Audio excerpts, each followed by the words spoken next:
Awesome. Well, g'day everybody. Welcome to our Facebook Live this week. We are pumped to be with you, and we've got some exciting things in store today.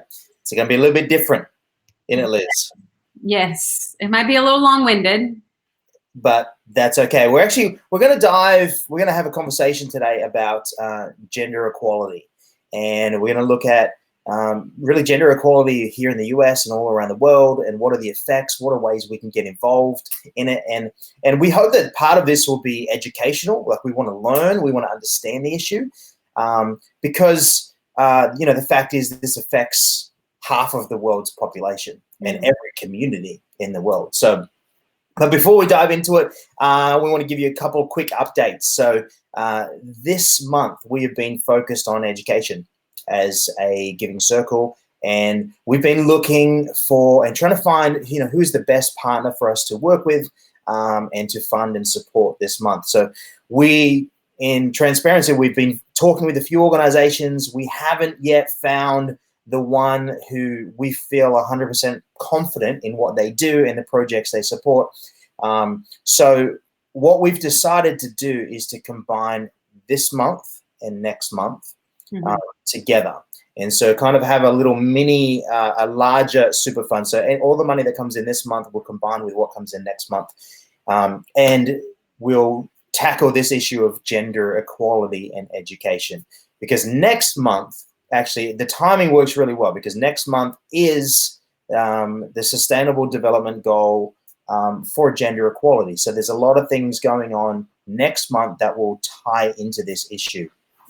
So we thought, well, look, we don't yet have a partner that we love their projects enough to be able to support, and that they would be in the place where they could share the stories back to us the way we need our stories told. So we thought, okay, a great scenario would be, let's combine these next couple months. We'd have more money, and gives us a little bit more time to find the organization we really want to partner with. So we've actually reached out to another couple that we really, really love, and we're just working through the details there. So, yeah, and that's like what Lucas is saying. That's our promise to you guys, is like transparency is super important to us.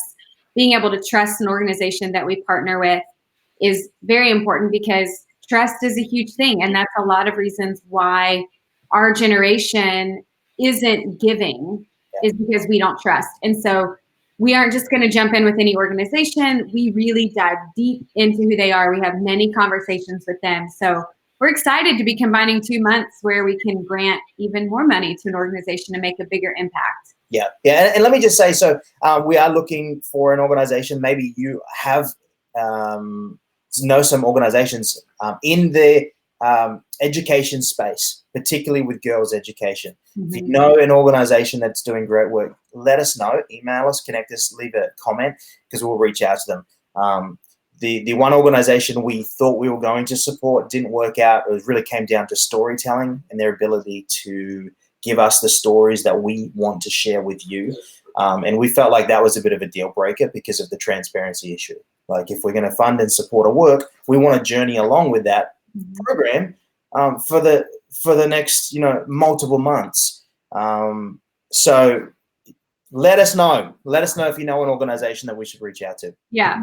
So we're going to dive into gender equality, which, Lucas was saying, this is kind of an educational thing. We're going to have some dialogue. But what you guys don't really know is that Lucas and I each took 3 different topics under the umbrella of gender equality, and we've researched them on our own. And this is the first time that we're actually coming together to talk about it. So this could get interesting. This could get passionate. This could get, who knows what it's going to be. But I thought it was kind of cool. Don't exit out right now if you're like gender equality and girls' education, because I am quick to do that because I'm not informed. And as I was doing this research and learning so much more about these other cultures and about gender equality, even here in the United States, I realized, no, this does matter. And here are reasons why. And so we're going to dive into that today. And I'm excited. I think it's going to be pretty good. Yeah. The United Nations have referred to this issue as the greatest unfinished business of our time. Because we as human beings, we all believe that, men and women, boys and girls should have equal rights. And yet women represent half of the world's population. Therefore, it's half of the world's potential. Mm-hmm. But as we're going to dive into, like gender equality, there is not gender equality around the world. We've got a long way to go. And in fact, it's why this is one of the Sustainable Development Goals is gender equality, to achieve gender equality and to empower all women and girls. And so it's a big issue for today's talk. Let me just say too, we're not going to dive into, some of the heavy politics, like the Me Too movement or, the deep into the feminism movement. Not that we don't care about those things, or we think that there are valid discussions that need to be continued. But for today, we're just going to unpack the issue globally. Yeah. So cool. Okay, so I have a riddle for you, Lucas. Oh, riddle. Cool. Yeah. Are you ready? Yeah. Prepared for this, are you? No. Okay. A father and son, they're involved in a horrible car accident together. The father is killed instantly, and the son is rushed to the local hospital to undergo emergency surgery to save his life. Hmm. The chief surgeon comes in and scrubs up and is just prepared to begin this life-saving surgery on this boy. The chief surgeon then looks down to see the boy and says, "I can't operate. That's my son." So where does your mind immediately go? Who is the chief surgeon? I feel like I need to hear the riddle again. Now that I don't know. I don't know. I'm baffled. I hate riddles. Number one, who's the chief surgeon? It's his son. I want to say if I was thinking it's in an African tribe, maybe he's the head chief, and it's like, no. All right, help me out here. I don't know. It's the mother. It's the boy's mother. Oh, of course. And so this riddle has been used in multiple different types of audiences. And only 14% of people realize the obvious answer, that it's the boy's mother. Wow. But even as I heard the riddle, I'm picturing a chief surgeon as a male. Yeah.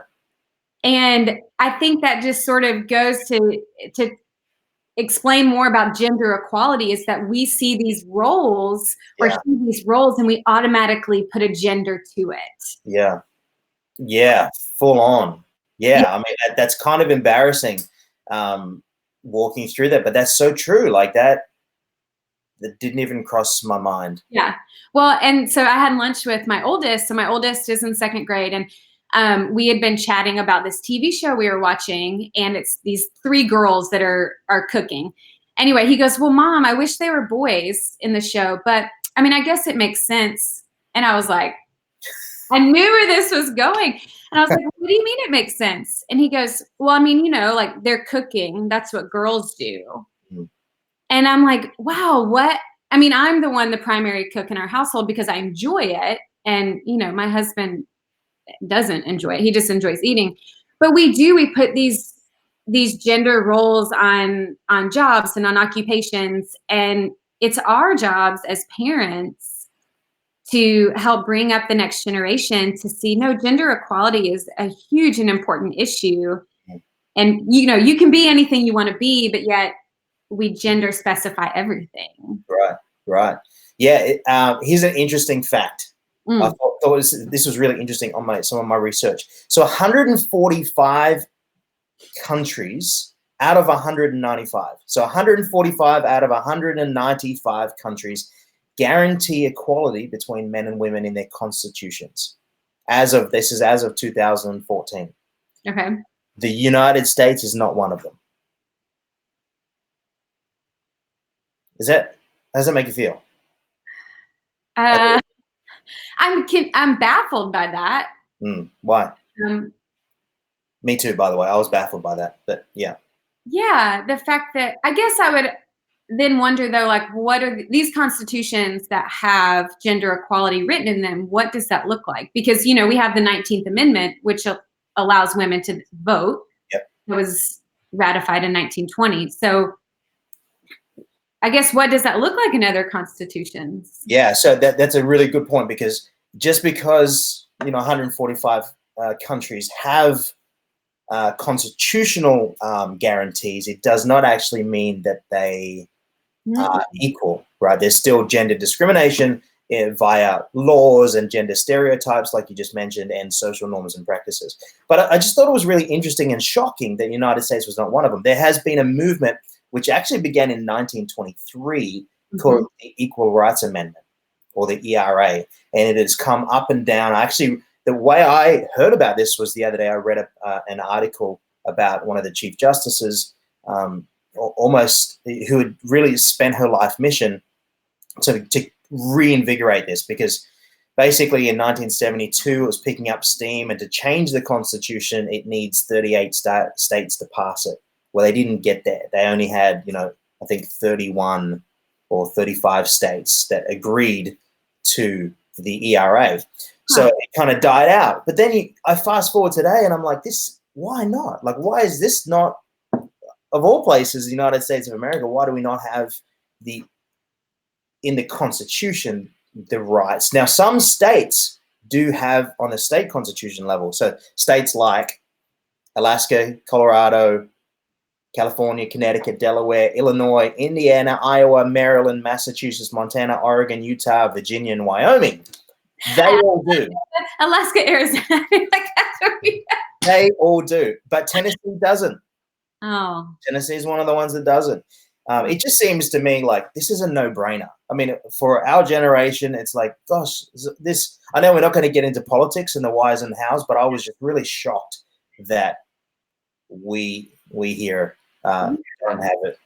I mean, I feel like we have come a long way here in the United States. Like I said, with, the ratification of the 19th Amendment in 1920, we have come a long way, but we have so much further to go. Yeah. Like, even as, being a woman in this day and age, and a mom and stuff, and especially with social media, I do feel like there's a lot of stereotypes when it comes to women, because, when you think about women and their role in the 1950s, which really wasn't that long ago, yeah, their role was being a housewife, cleaning, cooking. Like, they didn't work outside of the home. They couldn't hold political offices. They couldn't they couldn't be CEOs of companies. Like, none of that happened. That wasn't the norm.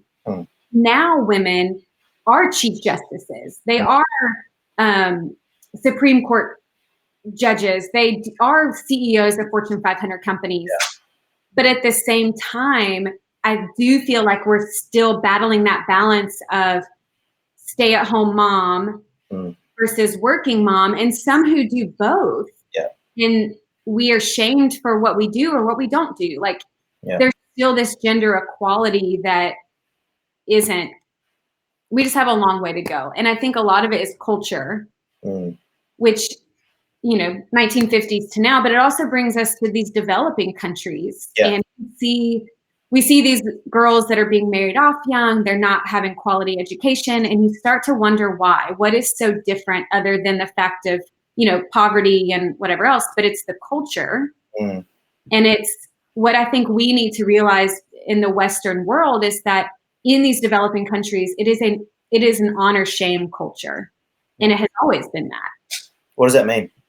So women are, in a lot of different ways. So, like, being a man is honorable. Being a woman, not so much. Like, the men are up here, the women are down here. A lot of times if women have daughters, they are shamed. I've read stories upon stories of women being shamed for continuously having daughters. And we're not going to get into the political things of abortion and things like that, but I read this one story where a woman had her second daughter, and as the child is laying asleep on the floor, the mother-in-law then comes in and starts to pour paraffin over the new mom and lights a match to light her on fire, because it was so shameful for her to have a daughter and not provide her husband a son, because the education isn't there for them to understand that the gender of a child is not determined by the woman. Yeah. It's What was that story? What culture was that in? Was that, or what region of the world was that? Africa. Africa. Yeah. Yeah. Yeah. That's, I mean, as a dad of a daughter, Yeah. it's it's it's horrific to even think of that, and it is hard to even really grasp because we live in a Western culture where, yeah, I mean, there's no shame for us if you have a boy or girl. Like we love both, but understanding, like you mentioned, in the developing world, it's not like that everywhere else in the world. Mm-mm. If in some countries, I mean, yeah, like you said, if you have a girl, it's shameful. So what are the other effects in the developing world with gender equality and some of the things you found? I mean, we could get into all the different things. I mean, with education, like, Yep. so most of these communities, these villages are poverty stricken. Mm-hmm. And although it costs money to go to school, if a family doesn't have enough money, they will choose to send the boy over the girl. When a girl does go to school, it takes away from her duties in the house of helping take care of siblings, helping bring home money because maybe they're selling in the village or collecting clean water for their families. Like, it's a huge sacrifice, not only financially, but also for the entire community, sometimes that family, for a girl to go to school. And when a girl does go to school, the some of the other ramifications in this honor shame culture is that then they aren't married off, which a lot of times there is. And I don't know if this was, I think this was your topic, and we can get into it. Like, when a girl is married off, that's almost honorable for her family because then they have one less mouth to feed. But also, if they do have daughters, the other reason it's very shameful is because they also have to pay a dowry when they marry off their daughters, and they can't afford it. Yeah, yeah, sorry. Nope. No, I was really shocked diving into this and the child marriage deal. I didn't realize it was as big as it really is. So every day, this is according to UNICEF, every day there are 33,000 girls. Well, there's two numbers, 33 to 39,000 girls every day, young girls under the age of 18 get married.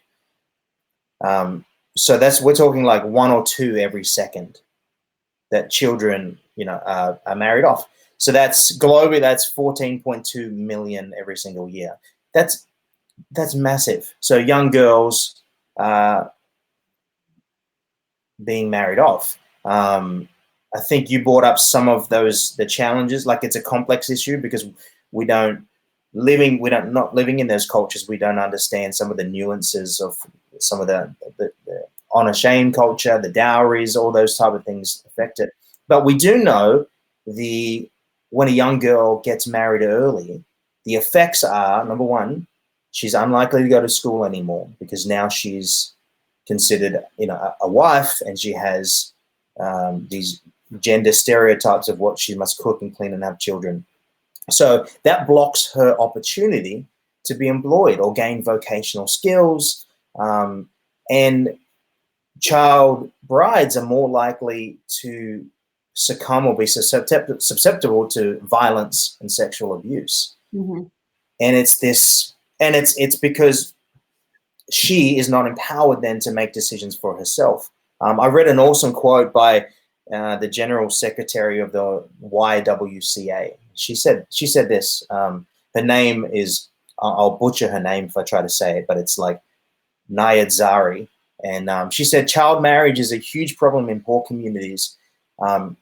Early marriage and child marriage robs the future. Mm-hmm. Girls lose the opportunity for education. They lose the opportunity to choose their partner, and they must live with that pain for the rest of their lives. Mm-hmm. That's huge. Mm-hmm. And it's a complex issue. I get it. But that's why we talk about education. And that's why as one of the topics we're talking about is, look, if you can get a girl in school and allow her to access number one, get a good primary education, and secondly, move on to high school education, it not only empowers her, but it empowers a nation. Yeah. Yeah. Well, it increases their economic standing, their GDP, if you will. Yeah. So we've kind of talked about like gender equality or like the differences between Western and Eastern cultures and child marriage and education in a sense, but I kind of want to talk about reasons maybe why they don't go to school. Mm. And then what would happen if they actually did have a quality education? Mm. So one of the topics about not going to school, safety concerns. So if if it's a co-ed school, then oftentimes girls are abused even at school by the boys that are there because again, boys are revered. It's a higher status. So sometimes the girls are abused there. Sometimes if they have to walk a long distance, then they are again attacked and abused and raped going to and from school. Mm. Or even if school they can afford it, the tuition cost to go to school. Because here, I mean, most of the people here in Williamson County where I am, like it's an amazing school system. So it is free. It's a free public education that is incredible. Mm. But there they don't have that option. Everything is private school to them. So even if they can afford the tuition, they can't afford the uniforms, the textbooks, the supplies, all of that stuff. What is another reason, and you're going to touch on it, is health. Yeah. So, and let me begin. Okay. So in 2000 and I want to say around 2004, 2005, I was in Kenya and Yeah. I was doing some work. There's a giant slum called the Kibera slums just outside of Nairobi. And it's one of the world's largest slums. People living in these like on top of each other with, makeshift roof and housing everywhere. And while we were there, I visited a number of schools. And it was the first time I got exposed to the issue of one of the reasons why a lot of girls miss so much school. And it's a problem that we don't really have in the United States, but it's a simple fix, is that young girls in developing countries don't have access to feminine products. Mhm.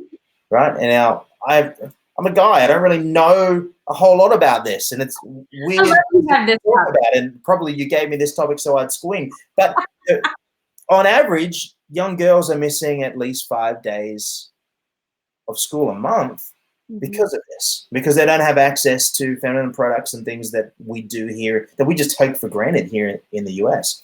But in a lot of cultures around the world, during that time, they're considered unclean and dirty and again, shameful. And so they don't go to school. And so you've got a huge disadvantage of when, a young girl is missing a quarter of her schooling every single month and she falls behind. To me, that's a problem that can be solved both with education and then, giving them the products that they need to be able to celebrate being a woman, because Yeah. it is a wonderful and an amazing part of being a woman. But yeah, I mean, that was shocking. And I was talking about Kibera. So when I was in the Kibera slums, that was one of the things that we actually went in there with feminine products and a whole bunch of stuff, and we delivered at the schools, and then the ladies in our team actually did some classes with the girls to talk about, I guess how the products work and all that sort of stuff. I don't know all the details, but I just remember being shocked even back then. It was a huge problem. Yeah. Still is a big problem. But to me, I'm like, that's solvable. Like we can fix that one. Yeah. And it's, again, going back to that shame thing, like they are shamed. A lot of these girls, before they even have their first period, don't know what's about to come because their siblings or their moms or their aunts, they're all family there. If you live in the same village, you're all family. They don't talk about it. And I can only imagine growing up and not having like my older sister just sort of telling me, hey, this is what's happening. How terrifying that must be and how shameful that must feel. Yeah. but yeah, you're right. It's fixable. This is something that we can fix as a culture, and it's crazy. And I think also we tend to have this picture of developing countries, and it's only on the continent of Africa. Right. Like it's in Afghanistan, it's in India, it's in Europe, it's truly all over the world. It's not just African countries. Yeah, it's crazy. So if a girl does go to school, how does that change her life? How does that change the trajectory of her family and of her legacy? Mm. I read a statistic that said when girls have just one more year of elementary school education, the maternal and infant death rates decrease by 10 to 15%. Wow. Yeah. When girls have the opportunity to go to high school, for every year of high school they complete, their potential for revenue increases by 15 to 25%, which impacts the GDP in the country. Wow. So the country that they're a part of benefits from these girls going to school. Mm.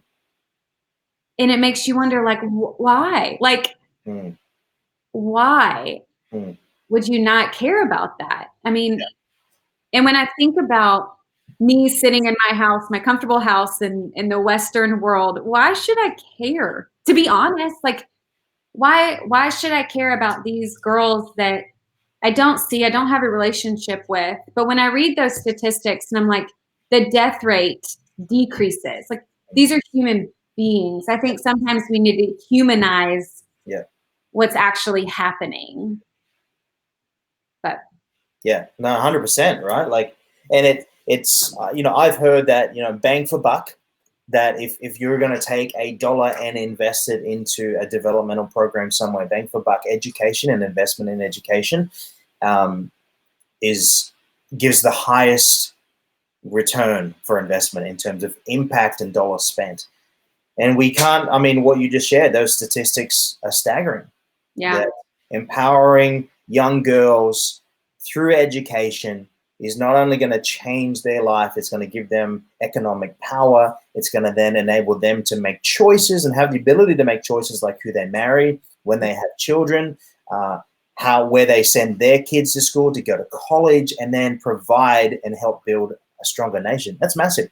I read some interesting things that worldwide, it's women still earn between 10 and 30% less than men.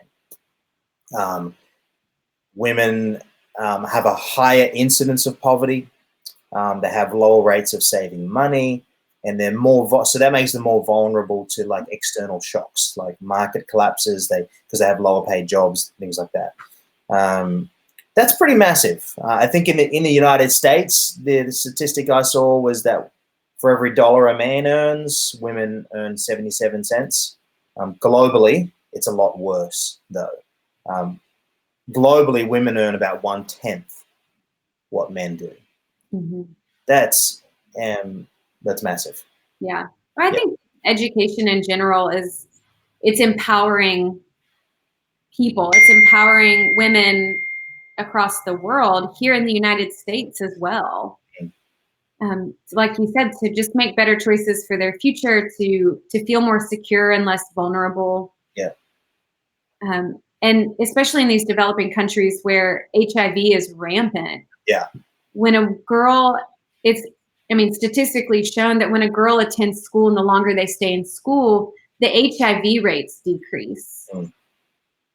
And like, there's just so many benefits. But it also comes in, I think, in my own opinion, is educating the male gender in these cultures to help them understand that when a girl is educated, they also benefit from it. Yeah. So there's a whole mindset that we've briefly touched on, but how do you change a society to embrace equality? Part of maybe the part of the problem is, all right, well, let's bring in laws to legislate and provide legal equal rights. But then the bigger issues are, how do you change stereotypes? Yeah. How do we make it so that when you share a riddle, that the first thing I was thinking that doctor was a man. Mm-hmm. And so to me, that tells me, look, there's still a long way to go, even here in our society as a nation. Still a long way to go. And look, especially like I said before, as a father to a daughter, I hope that she grows up in a world where she has equal chance to be successful. And I mean, I want her to rule the world as her dad. And one of the things that came up, and this is kind of shocking, and it's even weird to bring this one up, but I didn't realize this is such a huge issue. I don't know if this came up in your research, but in some cultures around the world, there's a thing where what they call like female circumcision or female genital mutilation. It's literally where, as a young girl, they will take away her ability to enjoy sex or for pleasure or anything like that. And it's horrific. I read that 133 million girls have experienced that, where that gets taken from her, not by her will or by her choice, mostly in Africa and the Middle East. But in other cultures around the world, that is a very cultural issue. In fact, I think maybe it was you or somebody had shared a story about somebody didn't even realize it was an issue until, was it you that was sharing that story? Well, yeah. It was a lady who was from Africa sharing her own personal story of she was set to be a child bride. And it's like a week-long ceremony leading up to it. And as they're dancing and there's a big group of people, she comes out and there's these women and there's this one woman and she just, everyone's happy. And as a child, as an 8-year-old, as a 11, however old she was, like she comes and she sits down and has this procedure done, and it's so ingrained in their culture that women are doing it to other women. But it wasn't until this woman went to college here in the United States and learned that that was not okay. And she also said that, she's walking around her village one day and there was a man who I think was from the village or was from African descent. And he was there and he was walking around with like nice, a nice white t-shirt and white tennis shoes and had a camera. But what she noticed the most was he was happy. And she said, I want that. And so she asked him, he said he was in college here in the United States. And she said, okay, whatever I have to do, I want to go there. Just tell me how to get there. And so she did. She ended up coming here to the United States to go to college. And that's where she learned that this ritual is not okay. That millions of girls are facing it daily. And it's a lot about choice, isn't it? I think a lot of the issues we've talked about today is when a woman or a young girl doesn't have the right to choose her future, her health, her partner, and then that's a problem. I mean, what the big fix here is, we need to empowering people, young girls, women around the world, to be able to have the same rights and decisions that every young boy and every man has. As a mum, I mean, what are let's get real and personal here. What are some ways in your research and what you've learned, like how do dads around the world raise kids, how do dads raise young boys that respect and live in a way, in a manner that gives equality to young girls and women? Any thoughts or advice? Oh yeah. And Keith and I talk about this a lot. Like so we have 2 boys, and we talk about how like our boys will treat the girls that they date, will treat their future wife the way that they see their dad treat me, the way that they see their dad treat random strangers while we're out. And I think having that positive role model of a male being respectful to anybody in general, but like to women, teaching those boys that, hey, you hold the door open, like just small little things like that, but also having those conversations, like, you know, what my son said about cooking, about, you know, that's a girl thing, like having those conversations of, you know what, like, no, if you enjoy cooking, you can cook too. And a girl can play football and a girl can be a NASCAR driver. Like I think that's our biggest thing here in the Western world Mm. is educating our young boys, but it comes from the male role model. Mm. And sadly, I mean, I think there's a lot of amazing dads out there, but I also think there are men who um, maybe aren't as present with that. Mm. Yeah. And I think, for the man, the call is like, if you're in a group setting with a bunch of dudes and they're like cutting up and being chauvinistic, and I mean, it's a good point to step in there and not participate and actually jump in there and go, no, that's not right. Like, cut that out. Like, that's part of it too. We need men to step into those places and be like, no, be a leader. Like, don't be like that. That's low, because even as we're talking today, I think about my daughter, and even when she's like little, Mm-hmm. I've tried to instill in her strength and to be strong and powerful and independent. But I've never had to think about that with my son. But with her, it's like something I've had to think about, which tells me again that, our society isn't at the right place, because I know I'm teaching her to be strong and independent and powerful, because I know she's going to have to still fight. She's still going to have to battle inequality in the world. I Yeah. hope that continues to change, because I see their generation and that they're way less mindful of it. Mm-hmm. So I think, good change is absolutely on the way, but it's why this month, look, and over the next month and 6 weeks, we're going to be talking about this issue. You can see a lot of posts, and we encourage you, a dialogue at home. Have this conversation with your kids. Talk about it, and don't just skip through thinking, oh, well, I don't need to hear that. Look, there is a certain blissful beauty in being ignorant about the world, right? But having knowledge and understanding means that we can actually make a difference in the world. I will never forget. So when I was in I was in India, in the city of Mumbai, and we had just gone through these streets that just looked like any other Indian major busy city. Like, it was busy, it was active. There's people everywhere, people selling stuff. Like, it's rickshaws everywhere, like typical Indian city. And we went through this particular section, and our translator guide said, "Did you notice anything that was different about that place that we just went through?" And all of us in the car said no. Mm-hmm. I said, "Okay, we're going to drive through it again, but this time notice."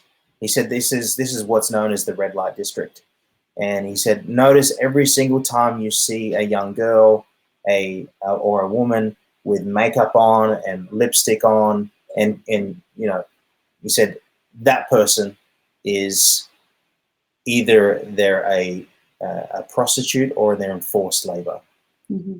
He said, "This time when we go through, take a look." So what we know is modern day slavery. So we drove through again slowly, and my body was in shock, Mm-hmm. because then I began to see all the young girls. I mean, I saw young girls, no kidding. Like, I saw this little girl come out of a doorway. She would have been 5-6 years old, and she had makeup on. Mm-hmm. And it was such an assault to my senses. All I could do was, like, I mean, my body just wanted to cry. Everything. It was mortifying to see what I had just been through, and I didn't know any difference. I'd just been through the same place, and it just looked like a regular Indian busy city to me. But then going through, having now a little bit of information, a little bit of understanding, I saw a whole completely different world of desperation. And that's why, yes, it's easy for us to turn off the channel, to not listen to these type of talks. It's easy for us just to skip through. But being enlightened, being engaged, having understanding means we can actually make a difference. Yeah. And so if you've made it through all the way through on this talk, then you are a legend, and Yeah. consider yourself somewhat, maybe a little bit more enlightened. I think we still have a lot more to go. We don't understand it all, and there's a lot of nuances we haven't even covered today. But this has been really awesome. It has been. I'm going to end with this quote that I found, and sort of as a charge for all of us, because like Lucas is saying, when we educate ourselves on this topic, we are enlightened, we are empowered, and we can change our world around us and also the world globally. So the single most powerful tool in the women's equality revolution is education, both here in the US and around the world. When you educate a woman, you liberate her mind and change her society. So like what Lucas was saying earlier, we are vigilant about finding the best organizations that we can trust and that are transparent to help change the lives of girls around the world with their education. So if you would like to join us with that, then we encourage you guys to join the Glow Giving Circle, because this month and next month we'll be going towards this cause that is so, so important. Yeah. And why do we have a giving circle? Liz, what's a giving circle? A giving circle. Giving circle is like a super cool way to pull all of our money together so then we can make a massive donation to have a greater impact. And it's a lot of fun. Yeah, it's a cool way to give. It's like, look, instead of giving a $25 or $5 donation by yourself and feel like you're not having an impact, a giving circle is just a group of people that combines their resources together and give it all away. So more impact. That's our goal. Have more impact in the world. So on our website, you can go visit and come and join us. We have a small community that are a part of the Giving Circle now. If you've been watching and following along with us tracking, but you haven't become a giving member, come join us. It is awesome, and it makes you feel phenomenal. Like, the byproduct of generosity is joy. So It's awesome. Thank you, everyone, for watching. Thanks. This has been a lot of fun. It has been. All right, you guys. All right, bye.